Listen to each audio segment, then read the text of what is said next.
The sun had barely risen over the Sierra Nevada mountains on April 12, 1981, when 14-year-old Sheila Sharp walked up the steps to her family's cabin. The air was cold and still, carrying the heavy scent of pine through the quiet resort town of Keddie. Nothing seemed out of place from the outside of the weathered wooden structure nestled deep in the woods. The morning was entirely silent, masking the unimaginable nightmare waiting just on the other side of the front door. She reached for the doorknob, expecting to find her mother and siblings asleep after a peaceful Saturday night. The resort was a place where people left their doors unlocked, a refuge far away from the dangers of the city. But as the door creaked open, the familiar warmth of her home was gone, replaced by a metallic smell that stopped her in her tracks. The silence of the mountain morning shattered the moment she looked down at the living room floor. That single, ordinary morning walk transformed a peaceful mountain retreat into the site of one of the most baffling unsolved crimes in American history. Just inside the doorway, the living room was a scene of total devastation. 3 bodies lay bound on the blood-soaked floor, their lives taken with a level of brutality that defied all reason. Sheila recognized her mother, 36-year-old Marilyn Sharp, lying near her 15-year-old brother John. Beside them was John's 17-year-old friend, Dana Wingate, who had just stayed over for the night. The sheer violence of the attack was completely overwhelming, leaving the small room covered in evidence of a desperate struggle. Furniture was shattered, blood stained the walls, and the victims had been restrained with medical tape and electrical cords taken from appliances inside the home. It was clear that the killers had spent hours inside the cabin, moving with a terrifying confidence, while the rest of the town slept completely unaware.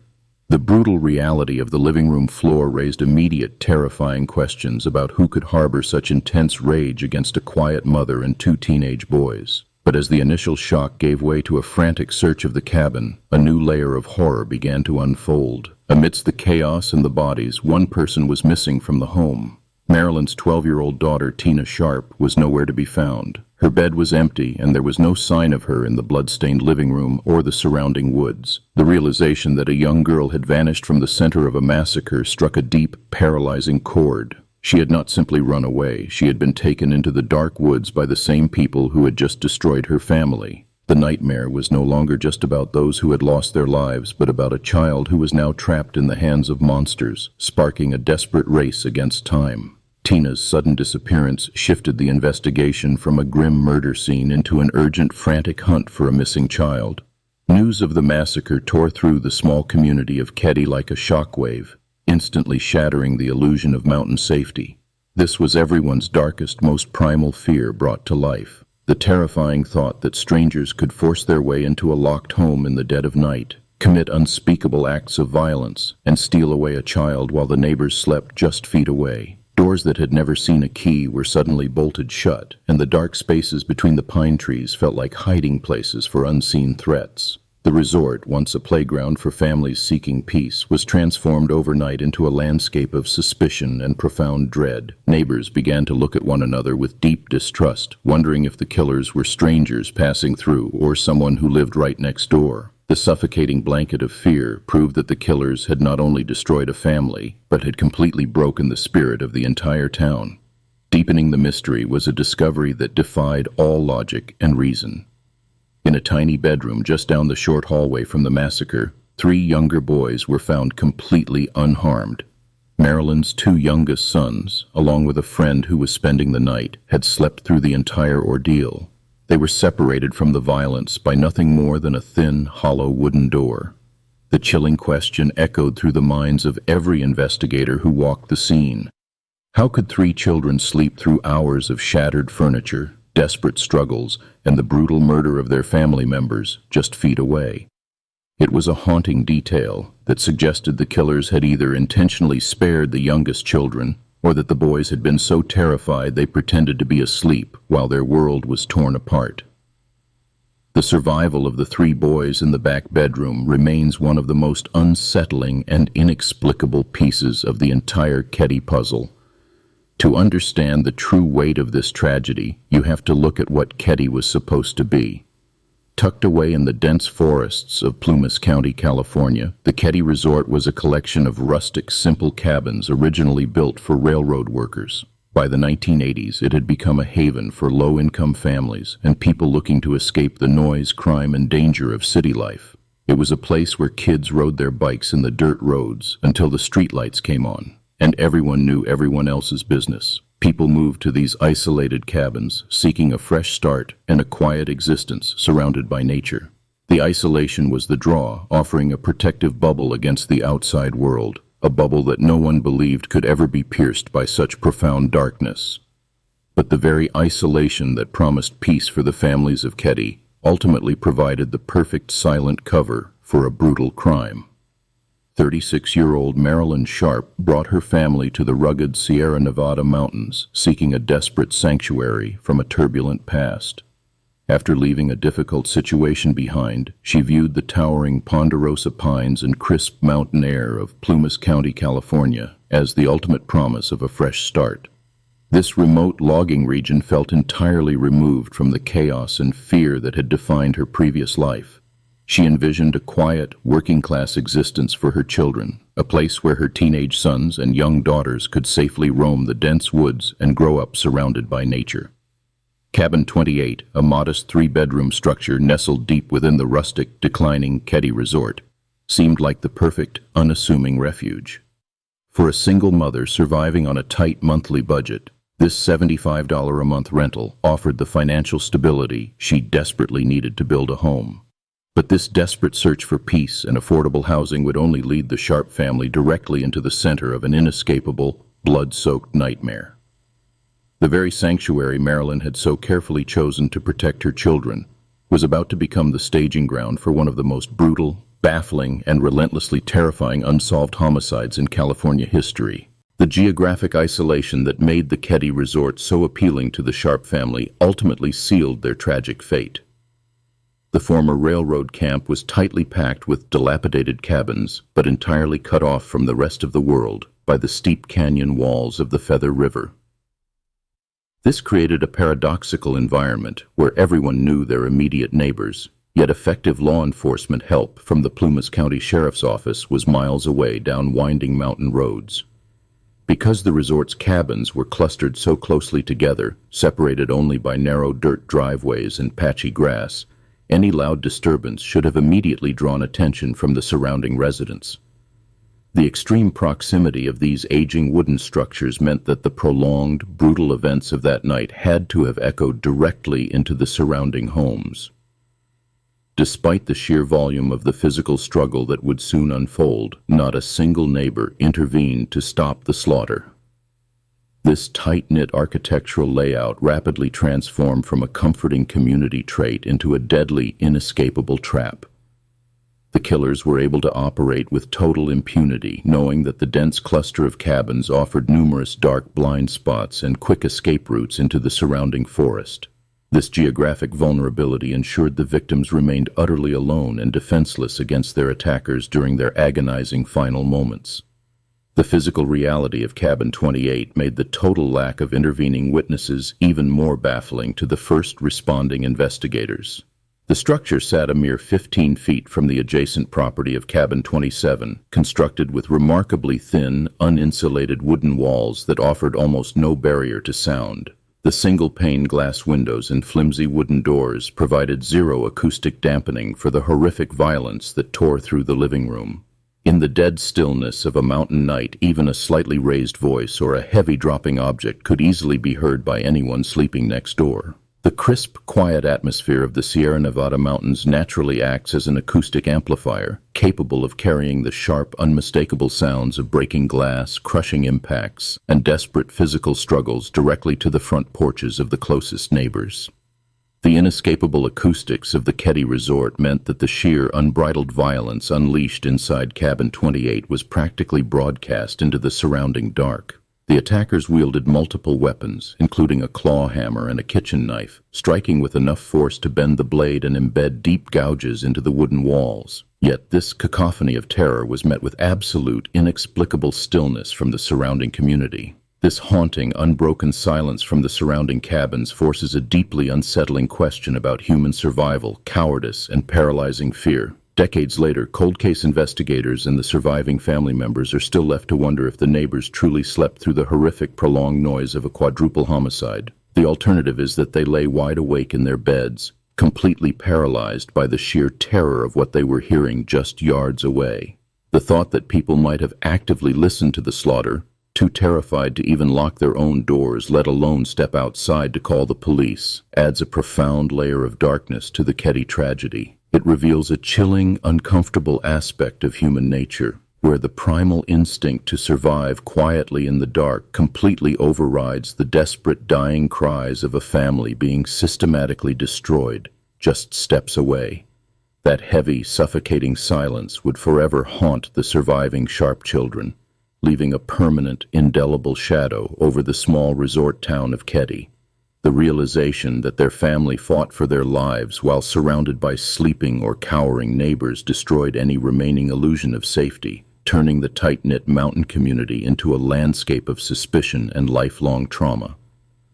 Before the deadly silence fell, the evening of April 11, 1981, began as just another ordinary Saturday for the Sharp family.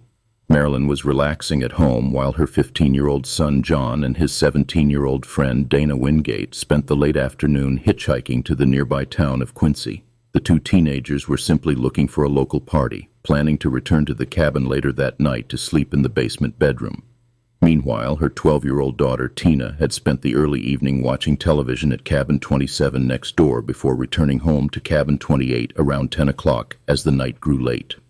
It was a simple, profoundly mundane routine of a working-class family winding down for the weekend, completely unaware that their final hours were rapidly ticking away in the quiet mountain air.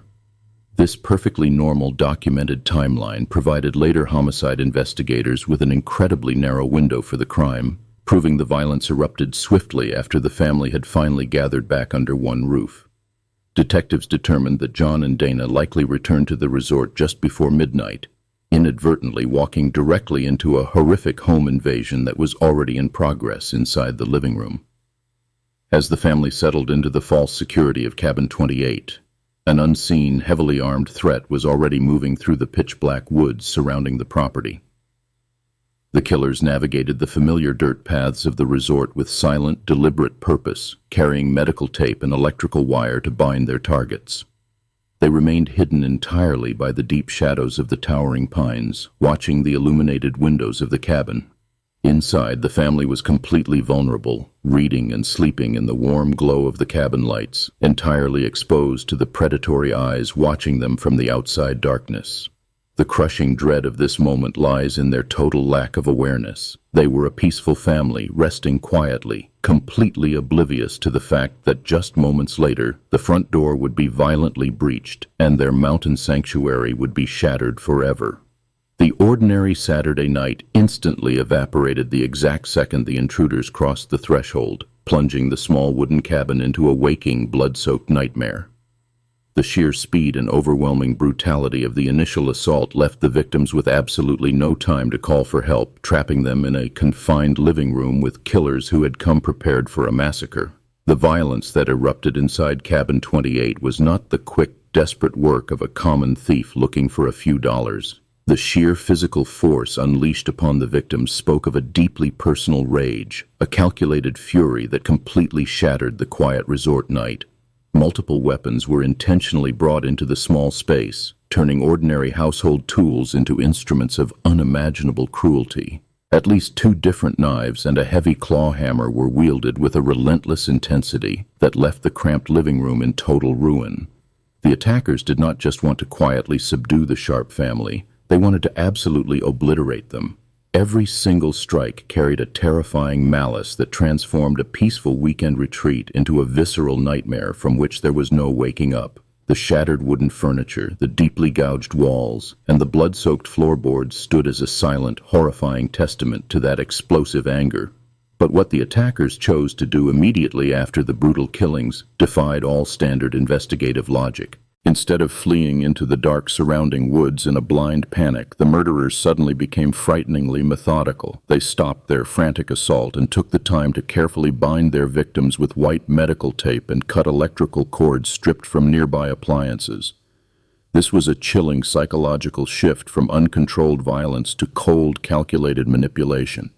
They then went a step further, taking the time to retrieve heavy blankets from the adjacent bedrooms to meticulously cover the bodies, deliberately hiding the horrific reality of what they had just done. Finally, as they prepared to leave the property, they did not rush out the door. They quietly slipped out into the freezing night and made sure to lock the cabin doors behind them, sealing the horror inside to delay discovery. This eerie, deliberate calmness in the immediate aftermath of such a frenzied slaughter left behind a baffling psychological puzzle that the local first responders were entirely unequipped to solve. It suggested the killers were not panicked amateurs, but individuals who felt completely comfortable lingering in a house filled with the dead. When the Plumas County Sheriff's deputies received the frantic dispatch call at 8 in the morning on April 12, 1981, they expected another routine Sunday disturbance. These were small-town officers whose daily law enforcement duties usually involved writing speeding tickets on Highway 70, settling minor property disputes, or breaking up late-night fights at the local tavern. They were the friendly faces of a quiet community, not hardened homicide detectives. Absolutely nothing in their academy training or limited field experience could have prepared them for the sheer scale of the bloodbath waiting behind the locked front door of Cabin 28. Stepping into that cramped living room was like crossing the threshold into another world, a place of profound darkness that instantly overwhelmed their rural resources and shattered their professional composure. The sheer visceral shock of that initial discovery completely paralyzed the local deputies, setting off a devastating chain reaction of procedural errors. Instead of immediately securing the perimeter and calling for specialized forensic backup from the state capitol, the initial officers on the scene fundamentally failed to protect the integrity of the cabin. Within hours of the gruesome discovery, the isolated cabin was swarming with unauthorized people who had absolutely no business being inside a major crime scene. Unprepared deputies, curious neighbors, and local county officials walked freely in and out of the front door, tracking loose dirt, pine needles, and melting snow directly across the very floors where the killers had stood. The pristine isolation of the forensic evidence was completely shattered by a chaotic parade of heavy boots. Crucial items were carelessly picked up, casually inspected, and then set back down in entirely different places, permanently erasing the exact original positions of vital clues. The heartbreaking reality of that Sunday morning is that the very people desperately trying to make sense of the tragedy were actively destroying the exact physical story the room was trying to tell. This disorganized, frantic trampling of the cabin floor plan guaranteed that the most vital pieces of the forensic puzzle would be lost forever, long before state investigators from the Department of Justice could even arrive. The contamination was so absolute that any microscopic trace evidence left by the intruders was hopelessly mixed with the debris brought in by the local officers. The specific investigative failures of that tragic morning are still incredibly hard for modern forensic experts to comprehend. Clear, distinct bloody footprints left by the killers on the hardwood floor were completely ignored, repeatedly stepped over, and eventually scuffed away entirely by the growing crowd of panicked officers. These pristine prints could have told investigators exactly what size shoes the attackers wore, how much they weighed, and how they moved together through the room. Furthermore, obvious hard surfaces like the wooden door handles, the kitchen countertops, and the actual murder weapons left behind were not properly dusted for fingerprints until it was far too late to recover anything useful. By failing to secure the basic physical evidence sitting right in front of them, the overwhelmed deputies unknowingly allowed the killers to slip right through their fingers. The catastrophic loss of those simple, irrefutable physical clues created a massive evidentiary blind spot that would continually haunt the murder investigation for the next 40 years. Without a pristine crime scene to anchor their theories, law enforcement was left grasping at shadows, unable to definitively prove who had been standing in the living room that night. There is a profound, deeply unsettling fear that takes root in a society when the very people sworn to protect and serve fail so completely in their fundamental duties. We all rely on the unspoken civic promise that if the absolute worst happens, competent professionals will quickly arrive to secure the truth, protect the innocent, and bring the guilty to justice. When that institutional safety net breaks down, it leaves an entire community feeling naked, vulnerable, and completely exposed to the dark. For the isolated residents of the Keddie Resort, the chilling realization that their local police had completely bungled the most important murder case in the town's history was almost as terrifying as the gruesome killings themselves. It meant that the monsters who committed this atrocity were not just still out there hiding in the vast surrounding woods, but that they had easily outsmarted the only official shield the small town had. That crushing, irreversible loss of faith in local law enforcement only deepened as the glaring procedural mistakes of the first day slowly gave way to even stranger mysteries. The townspeople soon realized that the botched crime scene was merely the first failure in a long, agonizing sequence of investigative missteps that would let a group of killers walk completely free. Amidst the chaos of the ruined cabin, investigators from the Plumas County Sheriff Department realized something deeply unsettling about the instruments of death used to butcher the Sharp family. The killers had utilized multiple tools from within the home to commit the atrocity, leaving 2 bent kitchen knives, a bloody Meyerco meat hammer, and a butcher knife scattered across the living room floor of Cabin 28. But the official medical examiner's report, conducted by Dr. Thomas Gill, revealed a chilling discrepancy in the forensic evidence.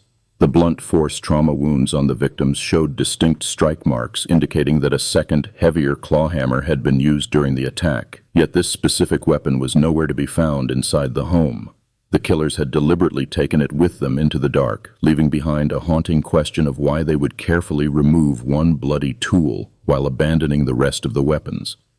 The absolute absence of that second hammer became a gaping hole in the physical evidence, forcing detectives to look outward from the immediate crime scene for anyone who might be hiding it.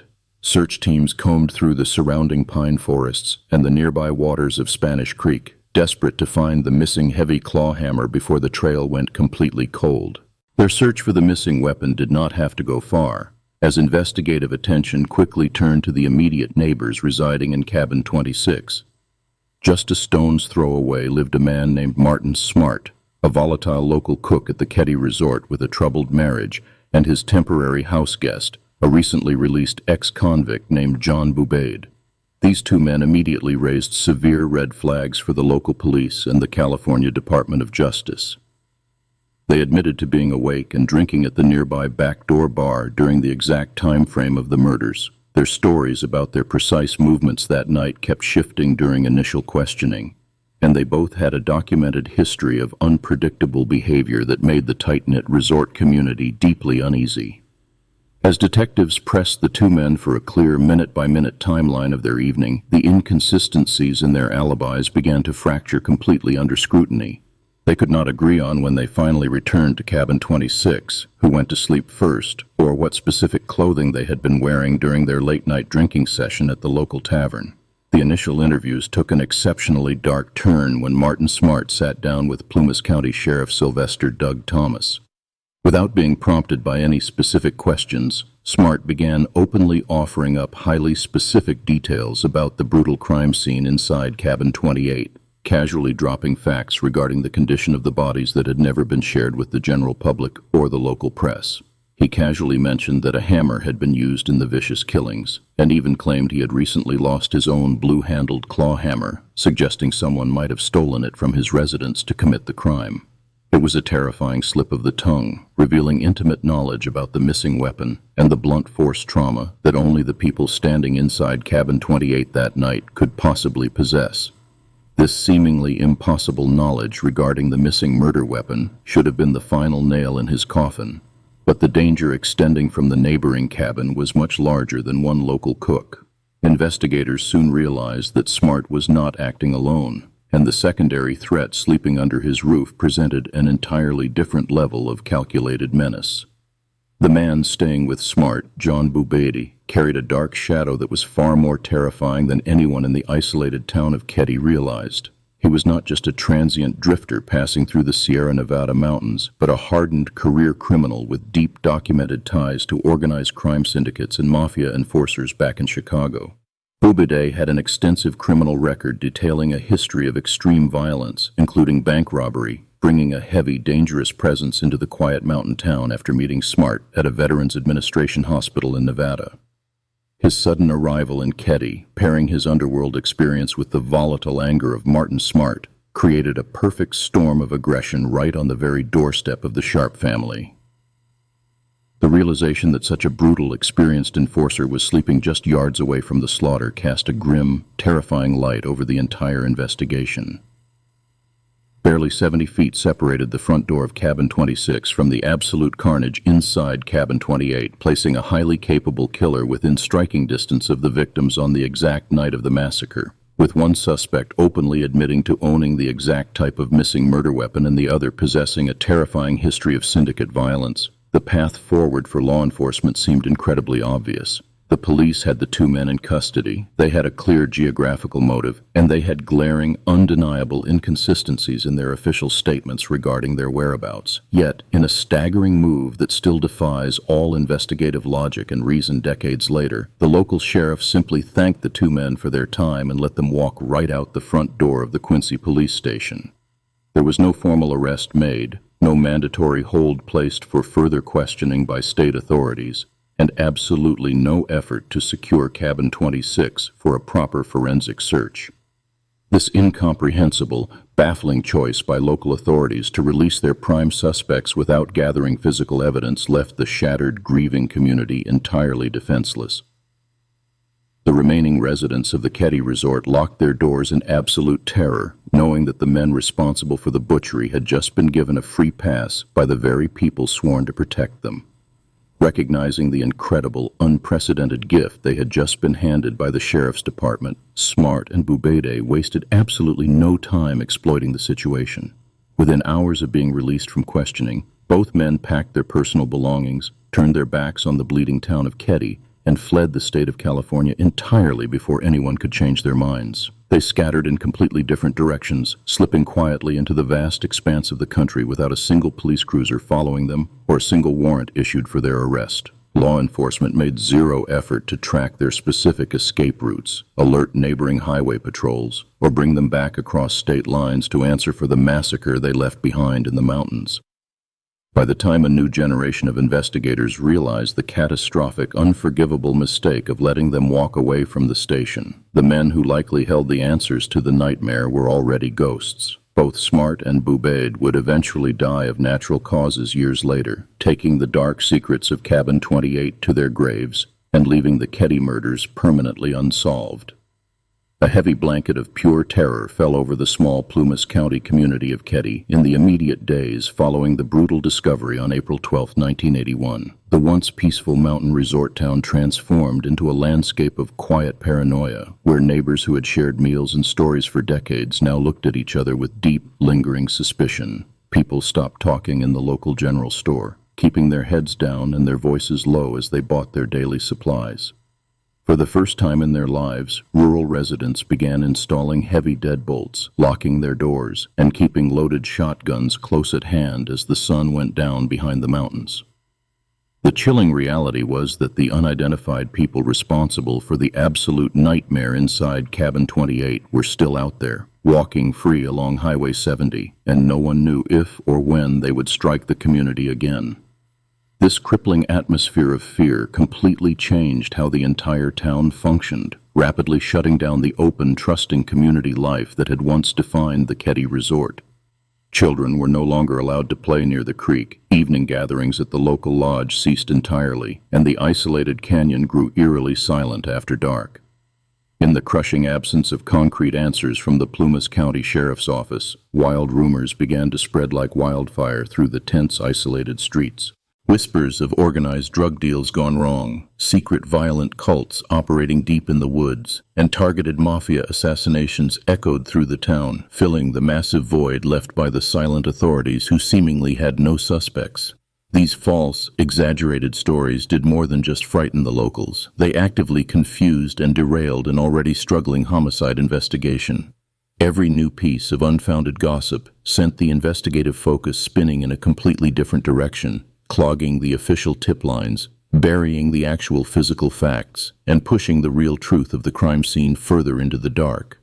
The endless cycle of local gossip created a thick, impenetrable fog over the entire case, making it nearly impossible for detectives to separate genuine forensic evidence from frightened public imagination. This chaotic environment allowed the actual perpetrators to slip away unnoticed, while law enforcement chased phantom leads generated by a terrified populace. Amidst the deafening noise of the town's panic, several locals actually tried to step forward with genuine, concerning observations from that fateful weekend. They reported seeing strange, unidentified vehicles parked near the cabins and hearing unusual heavy movements on the gravel paths in the early hours of the morning, hoping their small pieces of the timeline could help identify the killers. But in a shocking twist of investigative failure that still haunts the community today, the police actively brushed these vital witnesses off, telling them their information was simply not needed. Crucial clues regarding suspicious men and unfamiliar cars that could have broken the entire case wide open were being handed directly to the primary investigators, only to be tossed aside and completely ignored without a single written report. Because those early, actionable leads were casually dismissed by the authorities, the investigation lost its absolute best chance to capture the killers before the physical trail went completely cold. The critical first 48 hours slipped away, and with them went the opportunity to secure eyewitness testimony while the memories of that night were still fresh and untainted. While the triple murder investigation stumbled through these errors, a massive and desperate search effort was launching for the missing 12-year-old girl, Tina Sharp. Hundreds of volunteers, local police, and specialized rescue teams flooded into the dense, freezing woods surrounding the crime scene, driven by the frantic hope that she had somehow escaped the violence and was hiding somewhere nearby. A deep sense of pity and profound dread settled over the searchers as they combed through the heavy brush, calling her name into the biting spring wind. They knew that a young child alone in those harsh elements faced a terrifying battle for survival against hypothermia and predators, even if she had miraculously managed to outrun the killers who destroyed her family. The massive grid search of the immediate area around the blood-stained cabin yielded absolutely nothing, forcing the tracking teams and search dogs to push deeper into the dangerous terrain. They scoured the steep banks of the Feather River and checked abandoned mining equipment, desperate to find a single piece of torn clothing or a footprint that could point them in the right direction. The physical reality of searching the rugged Sierra Nevada mountains presented a nearly impossible logistical challenge for the rescue crews. The landscape was a treacherous maze of steep, deadly drops, rocky ravines, and deep, dark pine forests at an elevation of over 3,000 feet, where sunlight barely reached the damp forest floor. Harsh, freezing weather patterns constantly rolled through the mountain peaks, washing away potential scent trails and making travel incredibly dangerous for the volunteers on foot.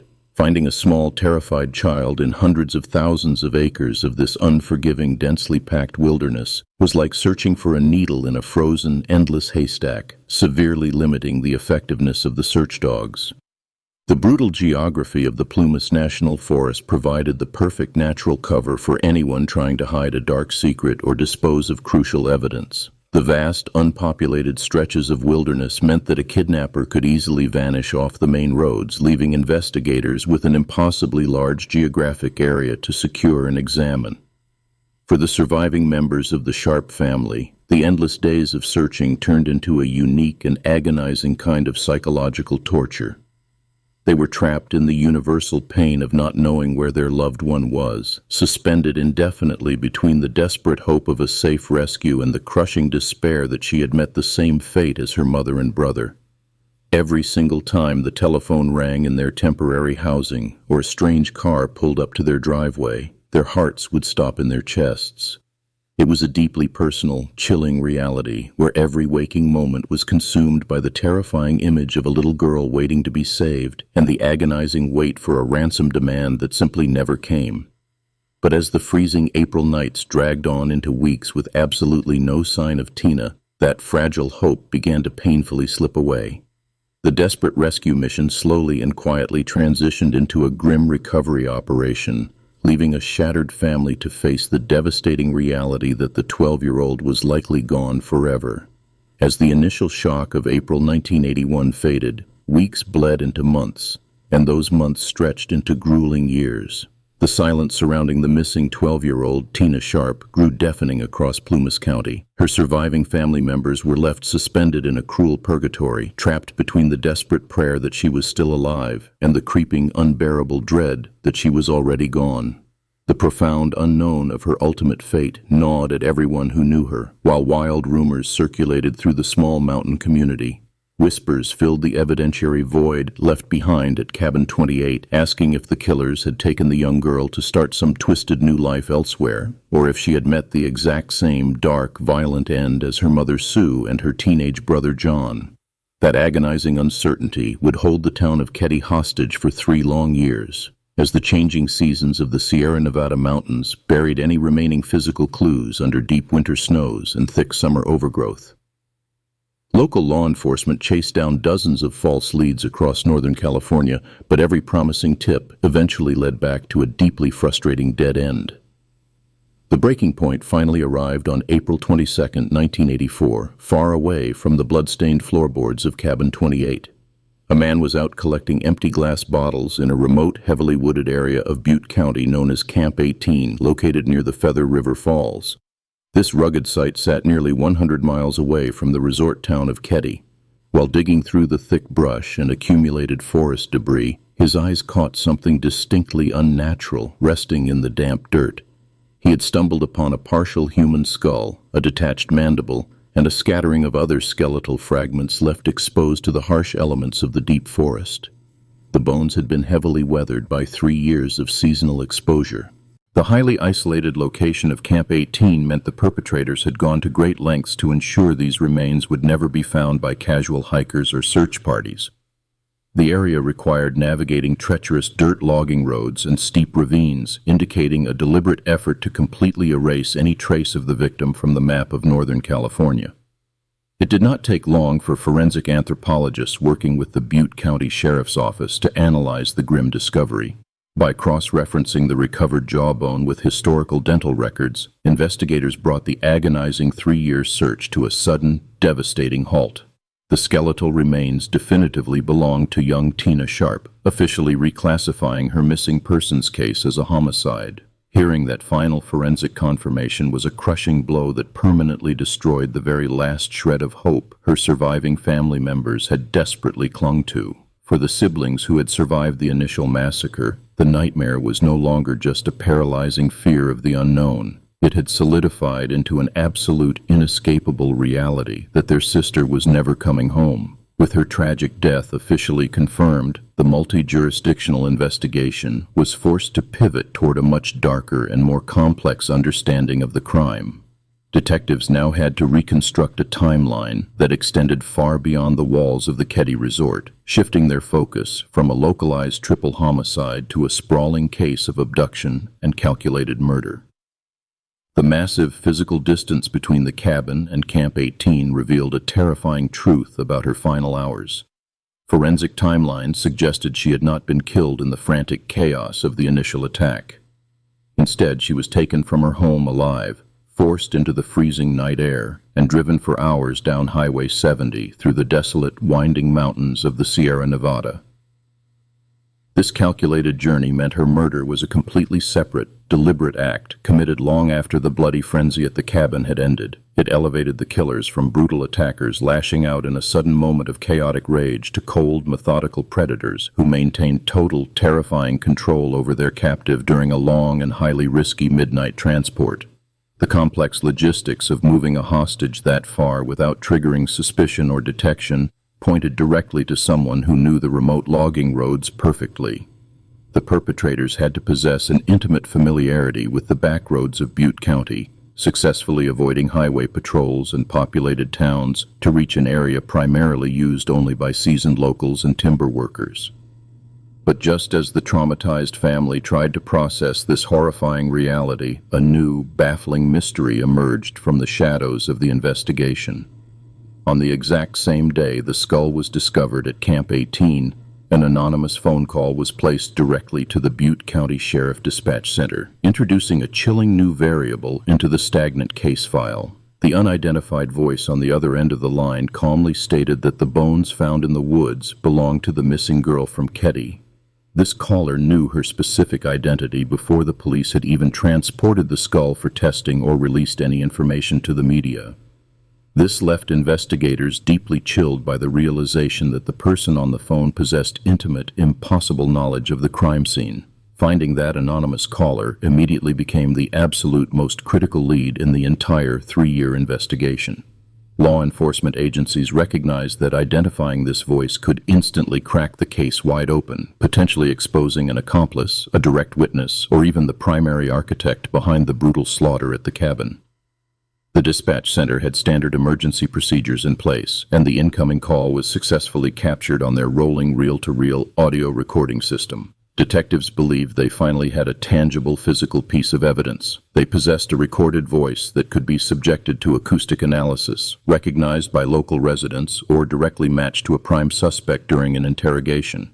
But in a massive, inexplicable failure of the criminal justice system, that crucial audio tape simply vanished from the locked evidence room before it could be properly analyzed. Despite strict chain of custody protocols, the one piece of hard proof that could have unmasked a killer was mysteriously lost or deliberately stolen from right under the noses of the police department. The shocking disappearance of the recording permanently severed the single best chance investigators had of closing the net around the murderers. This catastrophic loss of evidence severely stalled the momentum of the renewed investigation, generating widespread community suspicion of a deliberate cover-up and ensuring the perpetrators of the Keddie Cabin massacre would remain hidden in the shadows. A heavy, suffocating shadow settled over the Plumas County Sheriff's Office in the spring of 1981, growing darker than the dense pine forests surrounding the rural town of Keddie. The surviving members of the Sharp family, already crushed by unimaginable grief and trauma, began to feel an entirely different kind of crushing weight pressing down on them from the very authorities handling the case. It was the terrifying realization that the sworn officers entrusted to find the killers might be deliberately looking the other way to protect their own. Whispers echoed through the quiet Sierra Nevada streets, carrying the sickening thought that the local investigators were actually running interference for the monsters who slaughtered a mother, 2 teenagers, and a young boy inside Cabin 28. This paralyzing lack of trust turned the Sheriff's Department headquarters in Quincy from a beacon of hope into an impenetrable fortress of dark secrets. The surviving children and the terrified local residents quickly realized they were entirely on their own, trapped in an isolated mountain community where the law seemed to serve the murderers rather than the victims.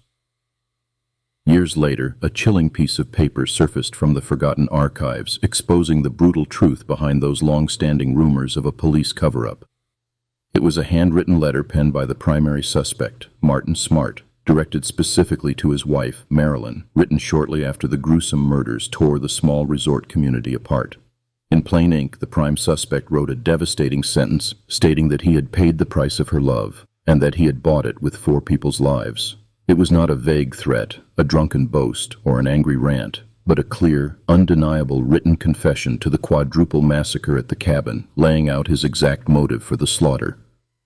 That single piece of paper should have triggered an immediate tactical response, multiple arrest warrants, and a grand jury indictment that would have locked the killers away in a maximum security prison forever. In any standard homicide investigation, a written admission of guilt regarding 4 victims is the ultimate smoking gun required to close the case and secure a swift conviction.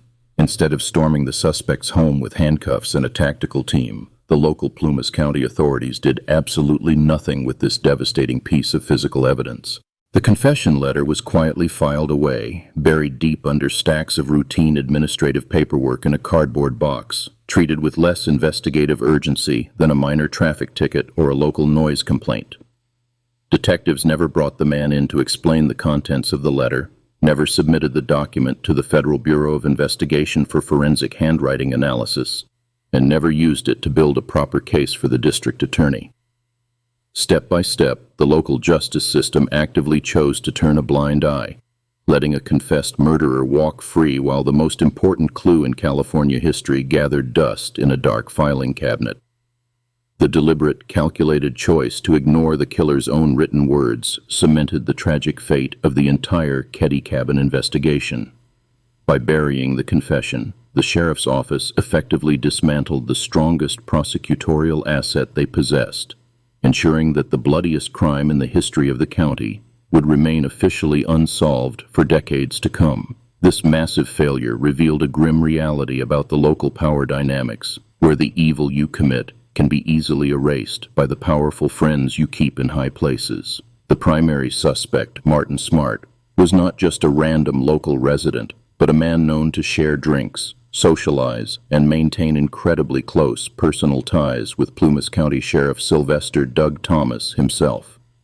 In a small, isolated community like Keddie, those quiet handshakes in back rooms and shared beers at the local tavern held far more weight than a blood-soaked crime scene. The terrifying truth was that justice in this logging town was not blind, but carefully controlled by a tight, exclusive circle of powerful men who protected their own associates at absolutely any cost to the public. Those toxic bonds of friendship and institutional corruption formed an invisible, impenetrable shield around the primary suspects, keeping them perfectly safe from the reach of the law. Shielded by the sheriff's office, the killers were allowed to pack up their belongings, relocate to different states, and secure new jobs without ever spending a single night inside a jail cell for the slaughter of the Sharp family. The sheer scale of the local corruption and investigative negligence eventually forced the California Department of Justice to intervene and tear open the freezing cold case. Special federal and state agents descended on the small mountain town, determined to untangle the massive web of lies, destroyed documents, and missing physical evidence that had plagued the grieving families of the victims for more than 2 decades. They began the grueling, tedious work of sorting through chaotic, disorganized boxes of old case files that had been left to rot in damp county basements. The special agents tracked down original witnesses across the country, knocking on doors decades later to ask the hard, pressing questions that the local Plumas County Police had deliberately avoided asking back in 1981. This comprehensive federal review was the very first time a truly independent, unbiased team of professional investigators looked at the scattered pieces of the Keddie nightmare.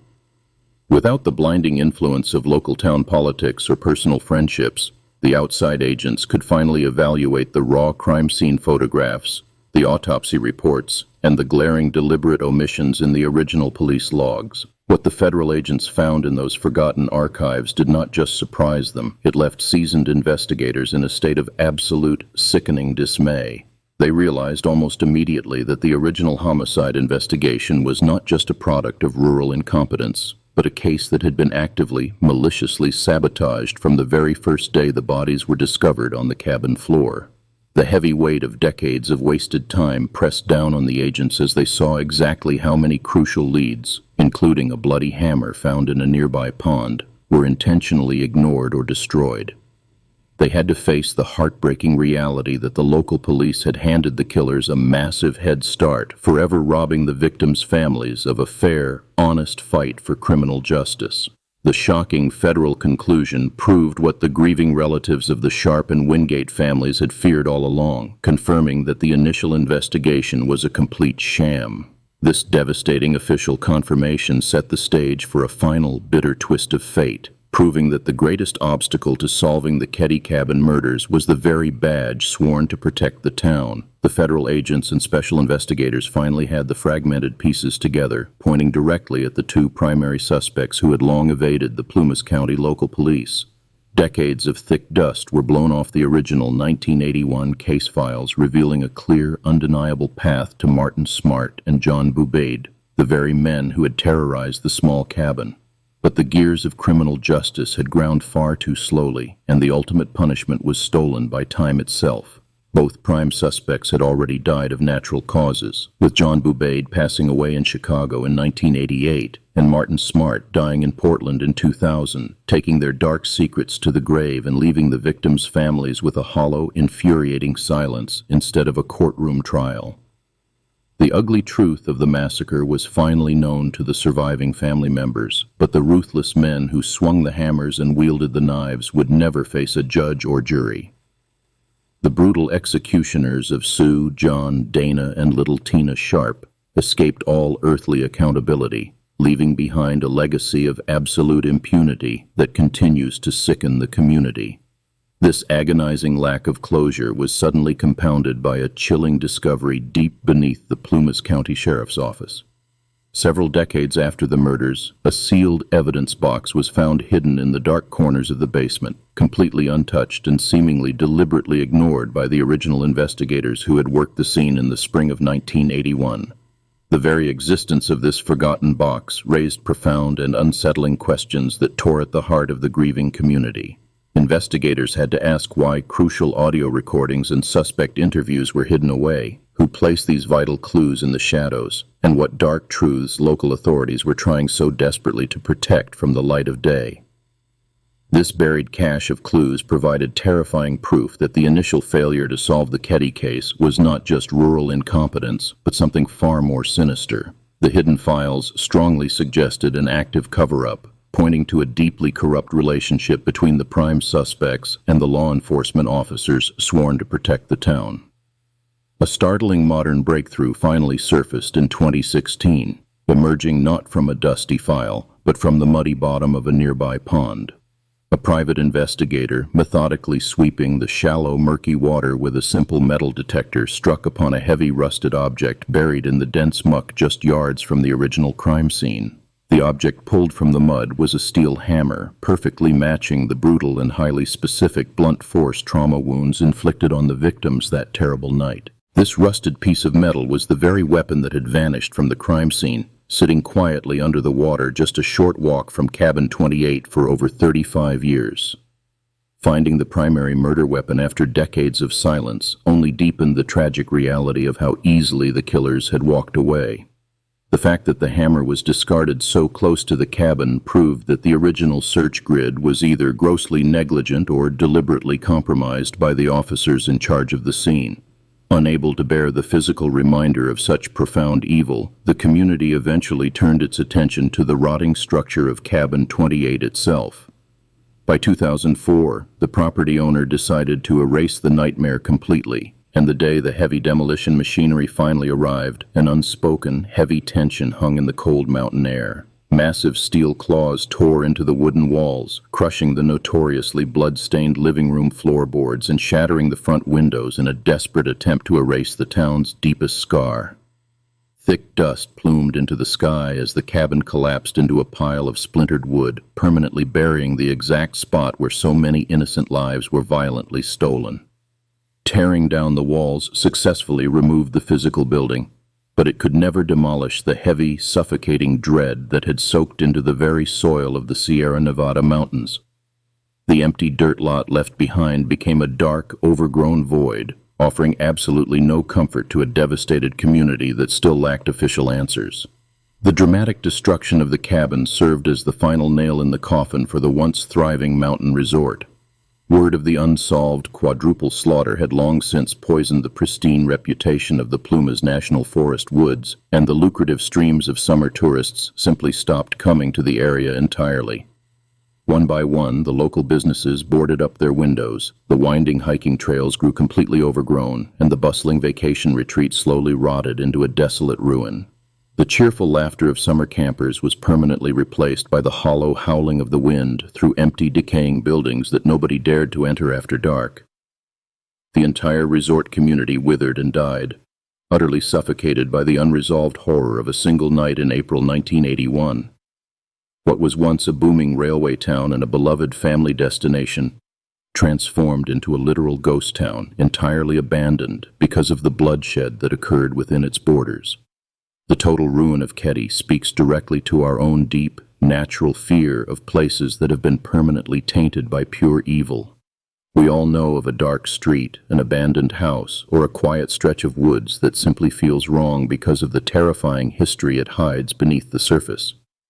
The town of Keddie became exactly that, transforming into a massive, decaying monument to unresolved trauma and spectacular justice system failures. It stands as a chilling reminder that some acts of violence are so severe they do not just end individual lives, but they completely destroy the physical spaces where those lives were lived. The restless ghosts of that brutal night continue to haunt the empty woods, ensuring the land itself will never truly heal until the full truth is exposed. The Keddie Cabin murders remain an open, bleeding wound in the California mountains, a terrifying testament to a perfect crime that shattered a family and erased a town. The morning sun rising over the Sierra Nevada mountains on April 12, 1981, brought a heavy, crushing silence to the surviving children who slept just steps away from the slaughter. The boys who woke up unharmed in the adjacent bedroom of Cabin 28 stepped out into a blood-soaked living room, entering a waking nightmare that would completely define the rest of their lives. These surviving boys carry the heavy, lifelong burden of grief every single day, forced to grow up with the haunting memory of the family they lost on that hardwood floor. The deep psychological trauma of losing a mother, 2 brothers, and a sister in one brutal night left permanent wounds that no amount of time could ever heal. This immense, multi-generational tragedy shaped their entire existence, acting as an invisible scar carried quietly through more than 4 decades of maddeningly unanswered questions. Knowing that the primary suspects walked free, living out their lives while the Sharp family was systematically destroyed, added a profound layer of injustice to their raw grief. Decades later, modern Plumas County investigators finally pulled the dusty evidence boxes from the basement archives to reopen the cold files with fresh, determined eyes. Step by step, they began applying new forensic technology to test old DNA, tracking down surviving witnesses who were now elderly, desperately searching for the truth hidden inside faded paper records. The early, catastrophic mistakes made at Cabin 28, where deputies allowed neighbors to wander through the blood-spattered living room, forced a permanent change in how rural police departments handle and secure major crime scenes. Law enforcement agencies realized that a lack of immediate scene control can permanently destroy the chance of securing a criminal conviction. Today, strict operational protocols for preserving blood spatter evidence and strictly logging every single person who enters a crime scene stand as a direct result of those early investigative failures. Modern forensic teams now understand that cross-contamination from unsuited deputies or curious bystanders can instantly render vital physical evidence completely inadmissible in court. For the people living in Plumas County and the surrounding mountain towns, the memory of the brutal 1981 murders remains an open, aching wound that stubbornly refuses to close. The once bustling Keddie Resort quickly fell into severe economic decline, eventually becoming a ghost town before Cabin 28 was finally demolished to erase its dark legacy. Local neighbors who once left their windows open to the pine breeze still lock their doors tight at night, forever changed by the terrifying realization that pure evil could visit their quiet streets and simply walk away unpunished. The sheer brutality of the attack shattered the foundational trust of the entire remote community. The brutal event permanently shattered the American illusion of the safe, isolated mountain retreat where hardworking families went to escape the dangers of the big city. Keddie was supposed to be a pristine sanctuary, but the massacre proved that extreme geographic isolation provided the perfect, undisturbed environment for predators to execute a violent attack.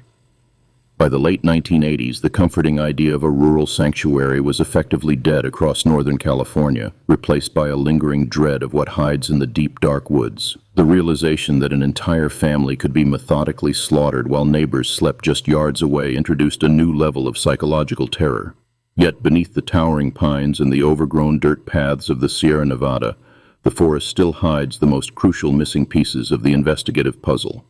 Somewhere in the vast wilderness surrounding Camp 18, where Tina Sharp's remains were discovered, there may still be discarded weapons or physical artifacts tying the suspects to the crime. The true, undeniable motive, the exact reason why those specific killers chose that specific family on that quiet April night, remains buried in the shadows of conflicting testimonies. Whether the massacre was fueled by a domestic dispute, retaliation, or a drug-related conflict, the core catalyst for such extreme overkill has never been fully proven. The passing decades brought the rapid rise of advanced genetic testing, turning tiny, forgotten specks of physical evidence into undeniable biological witnesses. Forensic crime lab technicians can now extract complete DNA profiles from trace amounts of sweat or skin cells left behind on the bindings, offering a realistic path to identifying the unknown accomplices. This ongoing scientific revolution means that a killer's darkest secret, once completely safe in the pre-digital dark of 1981, can now be exposed by a single microscopic cell left behind on a piece of white medical tape. The invisible biological signatures trapped in the Keddie evidence files act as a ticking clock for anyone still alive. The original Plumas County detectives carried the crushing weight of their investigative failure directly to the grave, their final years consumed by the bloody faces of the victims they could not save. Investigators spent the rest of their careers haunted by the chaotic crime scene, constantly second-guessing the early missteps that allowed the killers to escape. Box after box of handwritten interview notes and suspect profiles sat stacked in their basements until the very end, representing a desperate, unfinished quest for a justice that always slipped through their fingers. These retired officers knew in their gut who committed the atrocity but lacked the definitive physical proof required by the district attorney. The horrific tragedy in the mountains helped spark a nationwide obsession with unsolved cold cases, transforming private familial grief into a massive, organized public demand for answers. Independent researchers and dedicated forensic experts continue to analyze the heavily redacted police reports, ensuring the execution of the Sharp family remains at the forefront of true crime consciousness. It proved that the collective public memory absolutely refuses to let go of such a profound injustice, ensuring that even the oldest, most mismanaged case files are never truly allowed to fade into forgotten history. The relentless pursuit of the men who turned Cabin 28 into a slaughterhouse will continue until the final truth is exposed. Decades after the investigation stalled, one chilling question remains entirely unanswered by the physical evidence and the scattered police files. Why were the three youngest boys, sleeping just feet away from the brutal violence, left completely untouched in their beds? The killers spent hours inside Cabin 28 moving through the cramped space, yet they deliberately bypassed that single bedroom door. This calculated decision suggests a horrifying level of control amidst the chaos, leaving investigators to wonder if the older victims were specifically targeted or if the mercy shown to the sleeping children was just a twisted afterthought. The absolute failure to secure justice in 1981 forced a profound shift in how rural jurisdictions handle major crime scenes today. The glaring errors made in the Keddie investigation became a textbook example of institutional failure, eventually driving the creation of specialized regional task forces designed to prevent small local departments from being overwhelmed by complex evidence. But for the resort itself, the consequence was physical and permanent. Cabin 28 was ultimately condemned and demolished, wiped from the map in a desperate attempt to erase the dark stain it left on the canyon, leaving nothing but an empty patch of dirt where a family was destroyed. For the surviving members of the Sharp family, the aftermath has been a lifelong sentence of grief and agonizing uncertainty. Sheila Sharp, who opened the front door to that nightmare as a young girl, has spent her entire adult life fighting a legal system that seemed eager to forget her mother, her brother, and her sister. The trauma did not end when the yellow police tape was finally taken down and the files were boxed away. The surviving children were forced to navigate a world where the men responsible for tearing their lives apart were allowed to walk free, carrying the crushing burden of a town's darkest secret on their own shoulders. The Keddie tragedy ultimately shattered the fundamental illusion of safety that defined isolated mountain communities across the country. It proved that deep geographic isolation does not offer a shield against human darkness, but instead provides the perfect silent cover for brutal violence to thrive unnoticed and unpunished. Today, the cold wind still cuts through the tall pines of the Plumas National Forest, blowing across the empty, overgrown ground where Cabin 28 once stood. It remains a quiet, desolate space in the canyon, holding tight to the echoes of a night when the monsters were real and the truth simply walked away into the dark.